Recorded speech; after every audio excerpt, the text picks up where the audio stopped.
তুমি কেমন আছো বকুল? কতদিন পর তোমার চেহারাটা দেখলাম।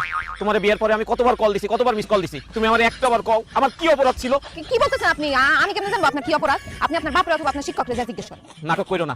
কেন তুমি আমার জীবনটা নিয়ে সিনেমিনি খেললা? কেন আমার মনটা পোড়ায় তুমি অঙ্গার কইরা দিলা? কেন আমার ভালোবাসার নামে তুমি মিথ্যা ছলনা করলা? কও। এসব আপনি কি বলতেছেন? সে কেন আপনার জীবন নিয়ে সিনেমিনি খেলবে? আপনার সাথে কি তার প্রেমের সম্পর্ক ছিল নাকি? শুধু প্রেম না, গভীর প্রেম। সেই ছোটকাল থেকে বকুল আর আমি একজন আরেকজনকে ভালোবাসি। বকুল আমার এই হাতে হাত রেখে কইছিল, জাকির দুনিয়া উলট পালট হইলেও আমি তোমারই বিয়ে করুম, তোমারে ছাড়া আর কাউরে বিয়ে করুম না। কিন্তু আজ সে আমারে ছেকা দিয়া ওই সৌদি প্রবাসী বুড়িয়া খাটাস ওসমান মোল্লাদের টাকার লোভে বিয়ে করছে, তার লগে সুখের সংসার করতেছে। কও বকুল, কি ছিল না আমার যা ওই ওসমান মোল্লার মধ্যে আছে?